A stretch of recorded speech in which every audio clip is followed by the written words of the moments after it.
కథామంజరి June 2026 శ్రావ్య సంచిక. కథ వైద్యో నారాయణో. రచన జయంతి ప్రకాశ శర్మ గారు. చదివినది అవసరాల రాఘవరావు.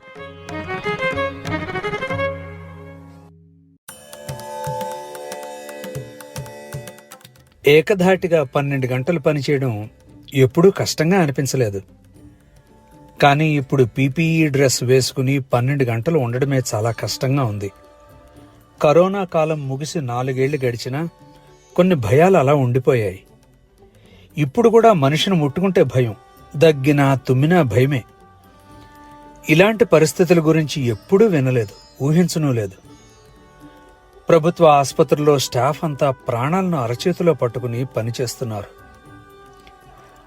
ఆలోచిస్తూ కారు నడుపుతున్న హరిప్రసాద్ ఎదురుగా ఆపమని చెయ్యి ఊపుతున్న పోలీసును చూసి రోడ్డు పక్కకి తీసి కారు ఆపాడు. అద్దం కిందకి దించి అతని వైపు చూశాడు.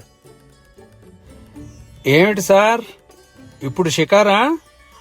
పోలీసు హరివైపు వెటకారంగా చూస్తూ అడిగాడు. హరిప్రసాద్ ఆసుపత్రి నుండి ఇంటికి వెళ్లాలంటే బీచ్ రోడ్డు వైపు నుంచే వెళ్ళాలి. ఆసుపత్రి నుంచి ఇంటికి వెడుతున్నాను సార్, వస్తున్న కోపాన్ని ఆపుకుంటూ అన్నాడు హరిప్రసాద్.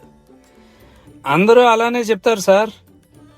పక్కనే స్కూటర్ మీద పెడుతున్న ముగ్గురిని ఆపి వాళ్లతో మాట్లాడుతున్న మరో పోలీసుని క్రీగంట చూస్తూ అన్నాడు ఆ పోలీసు. నేను డాక్టర్ని. ప్రతివాడు ఇలాగే అంటాడు. డాక్టరో యాక్టరో ఎలా తెలుస్తుంది? తల మీద రాసి ఉంటుందా? ఆ పోలీసు దృష్టి అంతా ఆ పక్కన జరుగుతున్న వ్యవహారం మీదే ఉంది. అటు చూస్తూనే నిర్లక్ష్యంగా మాట్లాడుతున్నాడు. చేతిలో ఉన్న ఆల్కహాల్ చెక్ చేసే గన్నును తీసి హరి నోటి దగ్గర పెడుతూ మళ్లీ అన్నాడు. ప్రపంచంలో కరోనా ఉన్నా, కర్ఫ్యూ ఉన్నా ఈ పని మాత్రం ఆపటం లేదు. అబద్ధం చెప్పవలసిన అవసరం ఏముంది? ఆసుపత్రి నుంచే వస్తున్నాను, ఇదిగో ఐడెంటిటీ కార్డు.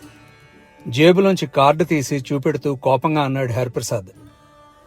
కార్డు తీసుకుని ముందు వెనక చూసి తిరిగి తలని దృష్టిని పక్కనే ఆ పోలీసు నడుపుతున్న వ్యవహారం వైపు మళ్లించి నిర్లక్ష్యంగా చేతిలో ఉన్న లాఠీతో వెళ్లొచ్చు అంటూ సిగ్నల్ చేశాడు. మీరు మీ డ్యూటీని చేయడం తప్పులేదు, కానీ అమర్యాదగా వ్యవహరించడం మంచిది కాదు అంటూ పోలీసు వైపు తీక్షణంగా చూస్తూ హరిప్రసాద్ కారుని ముందుకు పోనిచ్చాడు. అంతకంటే ఆ సమయంలో పోలీసుతో దెబ్బలాడే ఓపిక, మూడ్డు కూడా హరికి లేవు. రాత్రి 10 గంటలయింది. ఇంటికి చేరిన హరి నేరుగా తన గదిలోకి వెళ్తుంటే పక్క గదిలో అత్తగారి మాటలు వినబడ్డాయి. ఊర్లోనే ఉంటున్న అత్తగారు అప్పుడప్పుడు వచ్చి ఓ 4 రోజులు ఉండి వెళ్తూ ఉంటుంది. హరిప్రసాద్ మావగారు కూడా ఆ ఊర్లోనే డాక్టర్గా ప్రాక్టీస్ చేస్తూ ఉండేవారు. ఓ 2 ఏళ్ల క్రితమే ఆయన కాలం చేశారు. హరిప్రసాద్ బామ్మరిది ఊళ్ళోనే స్టీల్ ప్లాంట్లో ఇంజనీర్గా పనిచేస్తూ అక్కడ క్వార్టర్స్లో ఉంటాడు. అత్తగారు అతనితోనే ఉంటుంది. ఏమే అమ్మాయి, మీ ఆయన ఇల్లు వాకిలి కూడా పట్టించుకోకుండా అలా ఆసుపత్రికి అంకితం అయిపోవాలా? ఉదయం 6 గంటలకు వెళ్ళాడన్నావు, ఇప్పుడు రాత్రి 10 అయింది, ఇంకా వచ్చినట్టు లేదు. మీ నాన్న కూడా డాక్టరే కదా, మరి ఇంతలా లేదే తల్లి? ఆ మాటలు వినబడేసరికి హరిప్రసాద్కి కోపం ముంచుకు వచ్చింది. కానీ నిస్సహాయత అడ్డొచ్చింది. తాను వచ్చినట్లు ఇంట్లో ఎవరూ గమనించినట్టు లేదు, అవకాశం కూడా ఉండదు. ఆసుపత్రి నుంచి రాగానే వేసుకున్న బట్టల్ని వాషింగ్ మెషీన్లో వేసి బాత్రూంలోకి వెళ్లడం అతని దినచర్యలో ఒక భాగమైపోయింది. అందులో కరోనా తర్వాత జీవితమే మారిపోయింది. హాల్లో నుంచి తల్లి కూతురు మాటలు వినబడుతున్నాయి. తప్పదమ్మా, రోజులు అలా ఉన్నాయి, ఏం చేస్తాను చెప్పు? రోజులు అలా ఉంటే మనం మారకూడదా? సంపాదించిందే అనుభవించాలి కదా. ఇలా ప్రాణాల మీదకు తెచ్చిపెట్టుకునే ఉద్యోగాలు చేసి ఏం మిగుల్చుకోవాలి? కలో గంజో ఉన్న దాంట్లో సర్దుకోవచ్చు. అయినా అంత లేని వాళ్ళం కాదు కదా, ఈ ఆస్తుపాస్తులన్నీ ఏం చేసుకోవాలి? అత్తగారి మాటల్ని అర్థం చేసుకోవడానికి హరిప్రసాద్కి అట్టే సమయం పట్టలేదు. నిజమే, కానీ ఆయనకి చెప్పేవాళ్ళు ఎవరున్నారు చెప్పు? భార్య తూచి మాట్లాడుతోంది. ఒక్కసారిగా బయటికి వెళ్లి వాళ్లకి గట్టిగా సమాధానం చెబుదామన్నంత కోపం వచ్చింది హరిప్రసాద్కి. తమాయించుకుని గబగబా స్నానం చేసి బట్టలు వేసుకుని వచ్చి డైనింగ్ టేబుల్ దగ్గర కూర్చున్నాడు. మౌనంగా వడ్డిస్తున్న భార్యతో ఏం మాట్లాడాలో తోచలేదు హరిప్రసాద్కి. భోజనం చేస్తుంటే ఉదయం ఆసుపత్రిలో జరిగిన సంఘటన గుర్తుకు వచ్చింది.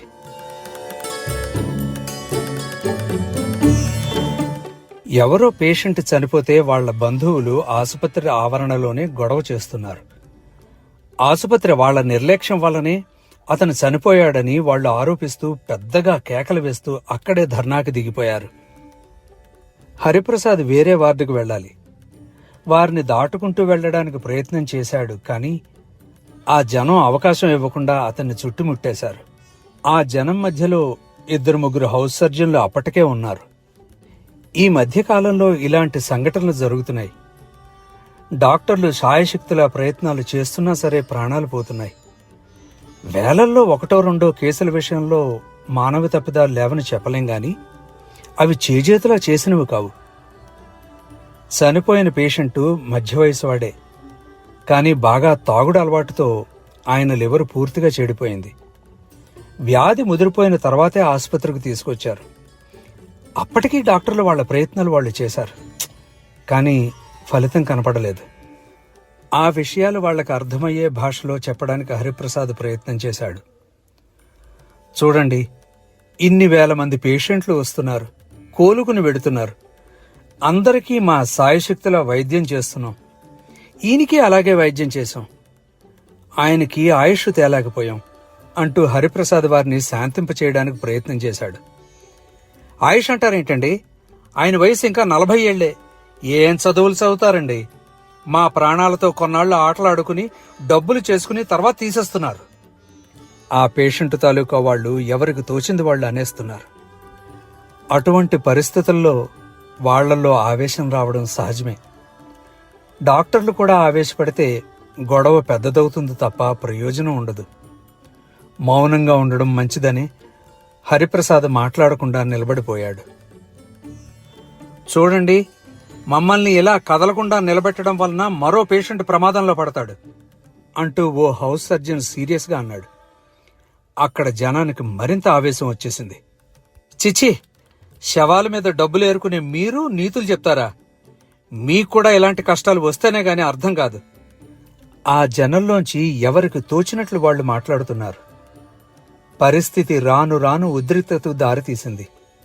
అటూ ఇటూ వెళ్తున్నవారు కూడా అక్కడికి చేరి ఆజ్యం పోస్తున్నారు. తానేం మాట్లాడినా వారు సమాధానపడే పరిస్థితిలో లేరు. మాట్లాడవద్దని సంజ్ఞ చేస్తూ హరిప్రసాద్ మౌనంగా వారి మధ్య నిలబడిపోయాడు. ఇలాంటి సంఘటనలు జరుగుతున్నాయని ఆసుపత్రి ఆవరణలోనే పోలీసులను కూడా పెట్టారు. అక్కడికి కబురు వెళ్లడంతో ఓ 60 మంది పోలీసులు హుటాహుటిన అక్కడికి వచ్చారు. గొడవ చేస్తున్న వాళ్లతో ఎలా మాట్లాడాలో అలా మాట్లాడి వాళ్లల్లో 4 ఆసుపత్రి చీఫ్ దగ్గరికి తీసుకువెళ్లడంతో పరిస్థితి కొంత చక్కబడింది. ఆలోచనల్లోంచి తేరుకున్న హరిప్రసాద్ భోజనం చేసి కాస్త రిలాక్స్ అవుదామని ఫోను తీసుకుని మెసేజ్లు చూడసాగాడు. అక్కడ అదే గోల, సంచలనం కలిగించే విషయాలే. ఫోన్ ఆఫ్ చేసి పక్క మీద వాలాడు. నిద్ర స్థానంలో ఆలోచనలు ముంచుకొస్తున్నాయి. ఆలోచనలకి అంతు ఉండటం లేదు. నిద్రకి త్రోవ రావటం లేదు. అలా మగతలోనే తెల్లారిపోయింది. ఫోను రింగ్ వినబడగానే లేచి ఫోన్ చూశాడు. ఆసుపత్రి నుంచి 2 రోజుల క్రితం చేరిన పేషెంట్కి సీరియస్గా ఉందంటూ డ్యూటీలో ఉన్న హౌస్ సర్జన్ చెప్పాడు. అర్జెంటుగా ఏం చేయాలో చెప్పి గబగబా తెమిలి ఆసుపత్రికి బయలుదేరాడు. ఆసుపత్రికి వెళ్లాడే గాని మనసంతా కకావికలంగా ఉంది. ఇంట్లో మాటలు మస్తిష్కంలో సుడులు తిరుగుతున్నాయి. అదేమిటే, ఎంత పెద్ద డాక్టర్ అయితే మాత్రం ఇలా ఇల్లు వాకిలి పట్టకుండా అదే లోకం అనుకుని ఉండిపోవడం ఏమైనా బాగుందా? అయినా పిల్లలు వాళ్ళ ఆలన పాలన కూడా పట్టించుకోకపోతే రేపొద్దున వాళ్లతో బంధాలు పోతాయి. ఇప్పటికే చుట్టాలు పక్కాలు ఫ్రెండ్స్ రాకపోకలు లేకుండా పోయాయి. ఎంత డబ్బు సంపాదించినా బంధాలు లేకపోతే సంపదలతో వాటిని కొనలేము. నిన్న రాత్రి ఇంట్లో విన్న అత్తగారి మాటలే జ్ఞాపకం వస్తున్నాయి. అన్యమనస్కంగా బట్టలు మార్చుకుని హరిప్రసాద్ వార్డులోకి అడుగుపెట్టాడు. అక్కడ రోగులు, వాళ్ల బంధువులు, వాళ్ల ఆందోళనలు చూసేసరికి ఒక్కసారిగా ఇంట్లో జరిగిన సంభాషణలు మస్తిష్కంలోంచి మాయమైపోయాయి. గబగబా తన రూములోకి వెళ్లి పీపీఈ బట్టలు వేసుకుని ఎమర్జెన్సీ వార్డులోకి పరిగెత్తాడు. అక్కడ సీరియస్గా ఉన్న పేషెంట్ దగ్గర డ్యూటీ డాక్టరు హరిప్రసాద్ను చూడగానే పక్కకు జరిగాడు. విషయాలు కనుక్కొని కేస్ షీట్ మీద ఏం చెయ్యాలో రాసి ఊపిరి పీల్చుకున్నాడు. అక్కడ కేసులన్నిటినీ చూసేసరికి మధ్యాహ్నం 12 అయిపోయింది. ఆ టైంలో అర్జెంటు కేసులు లేకపోతే తను రూముకు వెళ్లి కాఫీ త్రాగి రావడం అలవాటే. వార్డులో మొదటి పేషెంట్ దగ్గరికి వెళ్లి మానిటర్స్ను చూసి తృప్తిగా బయటకు వచ్చాడు. తన రూములోకి వచ్చి ఫ్లాస్కులోని కాఫీ కప్పులో పోసుకుని తాగుతుంటే డాక్టర్ రామకృష్ణ రూములోకి వచ్చాడు. హరిప్రసాద్, రామకృష్ణ కాలేజీ చదువుల నుంచి మంచి మిత్రులు. ఆ టైంలో కాస్త రిలాక్స్ అవ్వడానికి ఖాళీగా ఉన్న డాక్టర్లు అక్కడ చేరతారు. క్యాంటీన్ వాళ్ళు ఆ టైంకి కాఫీ రెడీ చేసి ఫ్లాస్కుల్లో పోసి అక్కడికి పంపుతారు. కాఫీ తాగుతూ ఒక 10 నిమిషాలు కబుర్లు చెప్పుకుని మళ్లీ వార్డులోకి వెళ్లడం వాళ్లకు అలవాటు. ఏంటి ఉదయాన్నే కంగారుగా ఐసీలోకి పరిగెత్తావు? కూర్చుంటూ అడిగాడు. ఏముంది, అక్కడో పేషెంట్ పరిస్థితి బాగాలేదు. ఉదయాన్నే డ్యూటీ డాక్టర్ కంగారు పడి ఫోన్ చేశాడు. అసలే నిన్న గొడవ విన్నావు కదా, దాంతో అతను మరీ భయపడిపోయాడు. అందుకే త్వరగా వచ్చి వార్డులోకి పరిగెత్తాను. ఉదయం కొంచెం సీరియస్గానే ఉంది, ప్రస్తుతం బాగా ఇంప్రూవ్ అయిందిలే. ఆ సంభాషణ 2 నిమిషాలు సాగిన తర్వాత రామకృష్ణ, నిన్న మనం చంద్రం ఇంటికి వెడుతుంటే ఐసీలో ఉండే నర్సు సుందరి లిఫ్ట్ అడిగిందట. ఎక్కించుకుని వాళ్ళ ఇంటి దగ్గర దిగబెట్టి వెళ్ళట. అది చంద్రం భార్య చూసిందట. అంతే, మన వాడికి ఇంటి దగ్గర చెడుగుడు అయిపోయింది. ఉదయాన్నే చెప్పి గొల్లుమన్నాడు. నవ్వుతూ అన్నాడు రామకృష్ణ. మనం తప్పు చేయనప్పుడు గిల్టీగా ఫీల్ అవ్వకూడదు.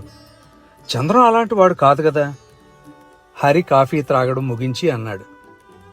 వాళ్ళ ఆవిడ కూడా ఉద్యోగం చేస్తున్నది కదా. ఇలాంటివి విన్నా చూసినా భర్త మీద అనుమానం రావడం సహజమే. రామకృష్ణ ఫ్లాస్కులో కాఫీ కప్పులో పోసుకుంటూ అన్నాడు. హే, టై కట్టుకుని సూటు బూటు వేసుకుని ఆపరేషన్ చేసిన డాక్టర్ని చూసావా అంటూ రూములోకి వచ్చాడు ఇంకో డాక్టర్. అవునా, ఎవరు? ఆశ్చర్యంగా అడిగాడు హరి. రాత్రి 10 గంటలకు టీవీ సీరియల్లో వస్తుంది, అందులో కనబడతాడు నవ్వుతూ అన్నాడు ఆ డాక్టరు. ఆ సంభాషణలు అలా మొదలై దేశ రాజకీయాల వరకు వెళ్లి టైం చూసుకుని అమ్మో 1/2 గంట అయిపోయిందా అనుకుంటూ ఎవరికి వారు అక్కడి నుంచి నిష్క్రమించారు. 1 నిమిషం కృష్ణ అంటూ వెళ్లిపోతున్న రామకృష్ణని ఆపాడు హరిప్రసాద్. ఈ మధ్య ఎందుకో మనసు చాలా చికాగ్గా ఉంది. ఇన్ని అవస్థలు పడుతూ మాటలు పడుతూ టెన్షన్లతో ఉద్యోగం చేయడం అవసరమా అని అనిపిస్తోంది. హరిప్రసాద్ మాటలు వింటూనే రామకృష్ణ ఆశ్చర్యపోయాడు. ఏం జరిగింది? తిరిగి కుర్చీలో కూర్చుంటూ అడిగాడు. ఈ మధ్యకాలంలో ఇంట్లో వాళ్ళకి అంటరాని వాళ్లమయ్యాం. ఆసుపత్రిలో ఎంత కష్టపడుతున్నా మాటలు తింటున్నాం. ప్రతి అడ్డమైన వాడు మనకే వైద్య పాఠాలు చెప్తున్నాడు. చాలా టెన్షన్తో పనిచేస్తున్నా జీతాల గురించి పనిచేస్తున్నట్లు మాట్లాడుతున్నారు. ఇటు పేషెంట్స్ని తృప్తిపరచలేకపోతున్నాం, అటు అందరికీ దూరం అయిపోతున్నాం. జీతాలకైతే ఆ అవసరం కూడా నాకు లేదు. అందుకే సీరియస్గా ఆలోచిస్తున్నాను. సీరియస్గా అన్నాడు హరిప్రసాద్. ఏం ఆలోచిస్తున్నావు? ఆ ఆలోచన ఊహించినా కావాలని రామకృష్ణ అడిగాడు. ముందు నాలో ఆ ఆలోచన స్థిరపడితే తర్వాత నీకు చెప్తాను. సరే పద, మన కోసం ఎదురు చూస్తూ ఉంటారు నవ్వుతూ అంటూ, ఒక్క విషయం గుర్తుంచుకో, గెలుపోటములు జీవితంలో ఓ భాగం. ఏది ఎక్కువ అనే ఆలోచించుకోవాలి. అలాగే ప్రతి మనిషిలోనూ కోపతాపాలు ఉంటాయి. వీటికి మనం కూడా అతీతులేం కాలేం. కానీ ఎక్కువ సంయమనం మనకి అవసరం. అందుకే మనది ఉన్నతమైన వృత్తి అంటారు అంటూ రామకృష్ణ ఇంకా చెప్పుకుపోయాడు. సరే, తర్వాత మాట్లాడుకుందాం అంటూ రూములోంచి బయటపడ్డాడు హరిప్రసాద్.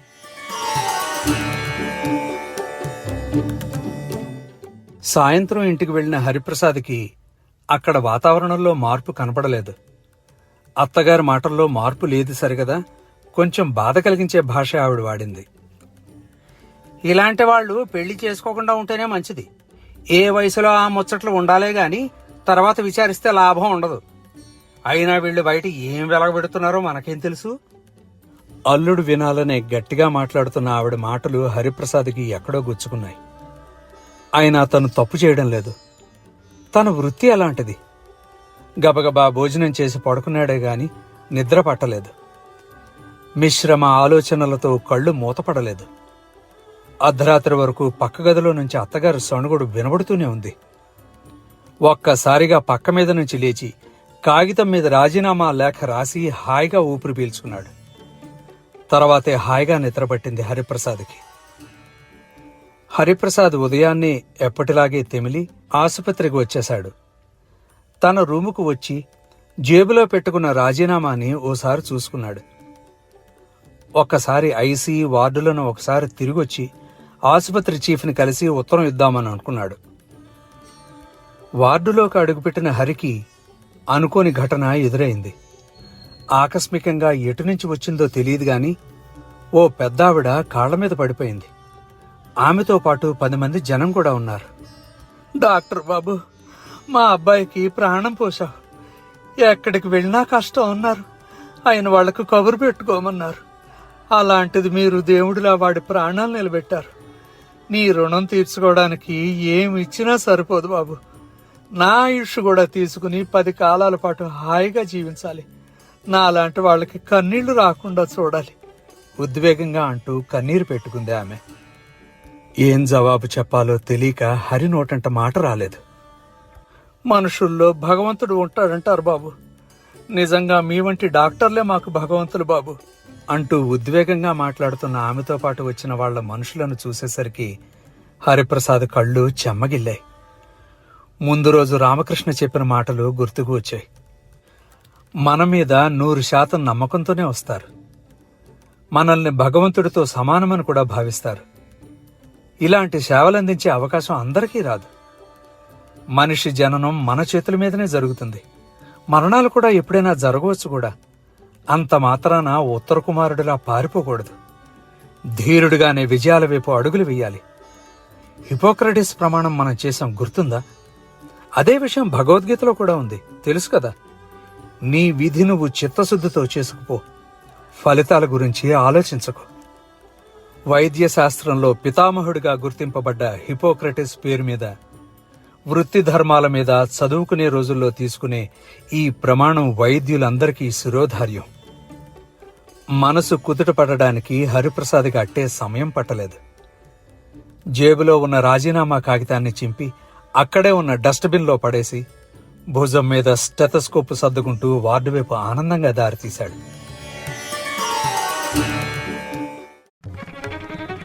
కథామంజరి జూన్ 2026 శ్రావ్య సంచిక.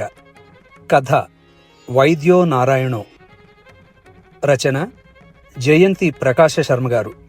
చదివినది అవసరాల రాఘవరావు.